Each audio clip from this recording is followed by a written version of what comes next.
ওয়াকার সাহেব সচল হয়েছে, ওনার পাঙ্খা গজাইছে ইন্ডিয়ার সচিব নিয়ম বহির্ভূত ভাবে ক্যান্টনমেন্টে যাইয়া যখন দেখা করছে, তারপর থেকে সে খালেদা জিয়ার সাথে গেছে দেখা করতে।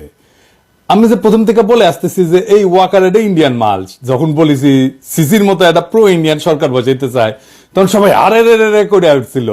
এমন ভাব সবাই তখন ওয়াকার লীগ হয়ে উঠছিল, নতুন জাতির পিতা হয়ে উঠছিল ওয়াকার। এখন বুঝেছেন তো উঠতে কি কই বান্ধা আছে। যারা তখন শিক্ষর মারিছিলেন আপনারা জবাব দিবেন, ইন্ডিয়ান ফরেন সেক্রেটারির সাথে কিসের ইটিস পিটিস, তার জবাব আছে নাই। ইন্ডিয়ান ফরেন সেক্রেটারি যে পানি পড়া দিছে, তার ভিত্তিতে এখন বাংলাদেশের রাজনীতির ইস্যুগুলো শেপ নিবে, আমি কয়ে রাখলাম, লিখে রাখেন। এরই একটা অ্যাসাইনমেন্ট হইতে পারে খালেদা জিয়ার সাথে দেখা করা, ওনারে কিছু বোঝানোর চেষ্টা করা। কি কি পানি পড়া দিছে ইন্ডিয়ান ফরেন সেক্রেটারি ওয়াকার রে, আজেন সেটা একটু বুঝে দেখি। কি দিছে এটা বলা মুশকিল, এইটা ওয়াকার আর পররাষ্ট্র সচিব বিক্রম মিশ্র জানে, তবে আমরা অনুমান করতে পারি।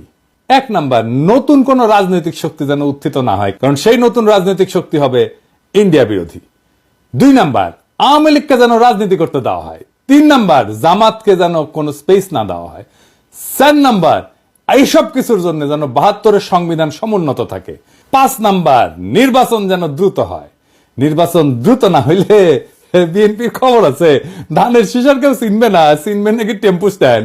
যাই হোক, এমনিতে বিএনপি আমার উপরে বিলা, আরো বিলা হোক, সেটা চাই না। তাইলে যা যা ঘটতেছে রাজনৈতিক মহলে, সেই সব এই লাইন বরাবর না। এবার বুঝেছেন তো কার্তিকি কই বান্দা, ইন্ডিয়া মারিচ্ছে উটি থেকে আর লাশ পড়িচ্ছে ইটি। ওয়াগার সাহেব ক্যাঙ্কা জাতির ত্রাণ করতে, এবার বুঝেছেন তো, বুঝছাও। রিজি ভাই কইছে যে সংবিধান বাতিল মানে নাকি মুক্তিযুদ্ধকে অস্বীকার করা। উনি কাইন্দে শেষ মুজিবের ছবি কেন নামানো হয়েছে দেখেন। শেখ মুজিবের ছবি নামানোটা উচিত হয়। বাঘের পিছে যেমন ফেউ থাকে না, তেমনি বাংলাদেশের সরকারি দলের পিছে একটা গৃহপালিত বিরোধী দল থাকে।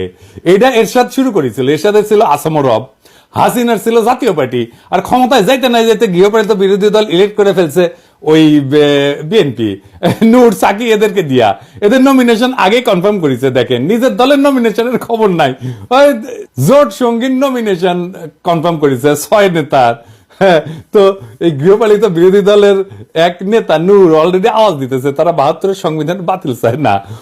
বাকিরাও কবে একটু ওয়েট করেন, এই 6 ক্যান্ডিডেটের জামানত বাজেয়াপ্ত হওয়ার চান্স আছে কলে। আমি কয়ে দিলাম, এখনই কয়ে দিলাম, বুঝছাও। আর যদি বঞ্চিত ক্যান্ডিডেট, বিএনপির যদি বঞ্চিত ক্যান্ডিডেট থাকবি না, ওটি ও যদি নাগরিক কমিটি বা জামাত ক্যান্ডিডেট করে, তাহলে এই 6 জনের এমপি হওয়ার কায়েসের কলে চারা। ভাইবেন না আপনাদের ভোট দেওয়ার জন্য বসে আছে সবাই, না ওই দিন বাগে খাইছে। কেন আপনাদের ভোট ব্যাংক বাগে খাইতেছে সেটা আমি আলাপ করবনি, দেখাই দিমুনি কেন আপনার ভোট ব্যাংক বাগে খাইতেছে। খুব মনে করেন যে মার্কা দেখে চাপ্পা দিবে, ওই দিন গেছে।